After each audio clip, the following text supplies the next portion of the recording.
Jon Anderson, yes, frontman, mystic bard, and the man who once had the audacity to record a solo album entirely by himself because, well, why not? His 1976 debut, Olias of Sunhillow, was a one-man space opera where Anderson played every instrument, wrote every note, and probably brewed the tea in between. But by 1980, Jon was clearly itching to hang out with actual humans again, and thus Song of Seven was born.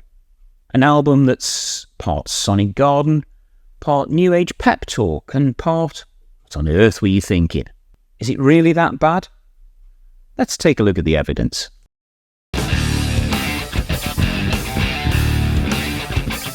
By the late 70s, Yes was a prog behemoth, lobbing 20-minute epics at fans like Roger Dean desired cannonballs. But just like Dylan sang, times they were a-changing, faster than he could say Rick Wakeman's sequin cape. And by the turn of the decade, Jon and his keys wizard sidekick Rick had left the band after a less than rosy recording session. So what does our man Jon do? Well, he decides it's time to mellow out, hook up with a smattering of musicians from Cream, Brand X, and really whoever else he found lounging around, and make an album that sounds like a friendly, slightly tipsy musical hug. A Song of Seven is one of those albums that greets you at the door with a big grin and a freak punch, but halfway through you're not sure if it's been spiked with something perhaps a little stronger.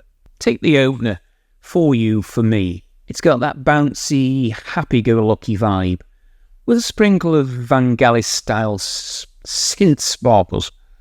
But try to make sense of the lyrics and you might feel like you've stepped into the New Age motivational seminar.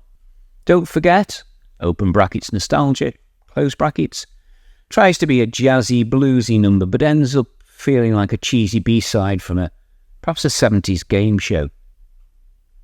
And then there's Heart of the Matter, where Jack Bruce from Cream tries to convince you that Jon Anderson really needed was a doo-wop tune.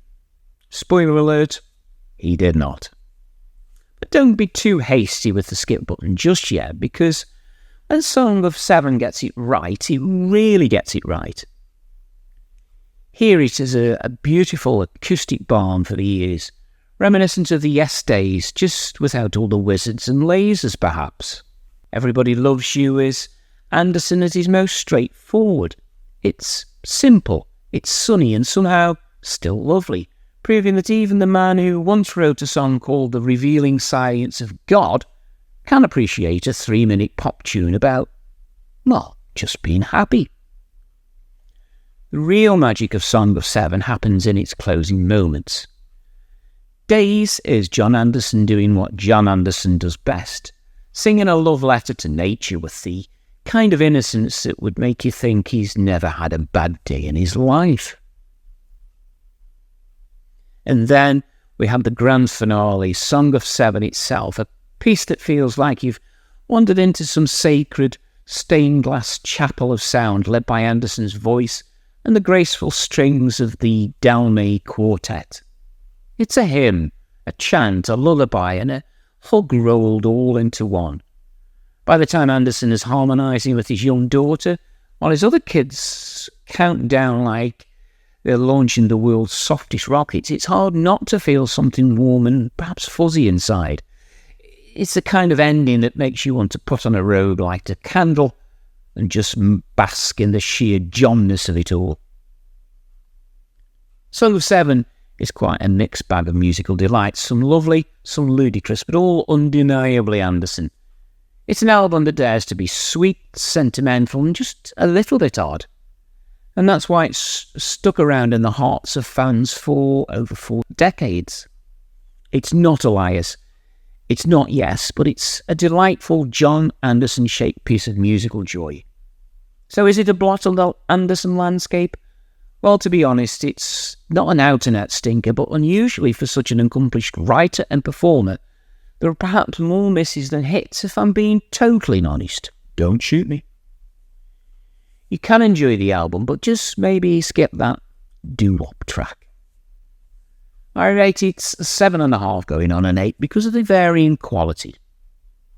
Now, what you can do for me is drop a comment below with your own feelings on this hot and cold album, and let's keep the conversation going, if you will.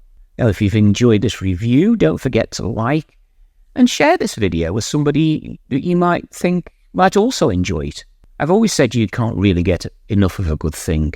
Then we have the conundrum of that little subscribe option down there that's looking oh so lonely at present, and it would make it so worthwhile if you were to click that, as well as that blessed notification bell, so you never miss out on another episode.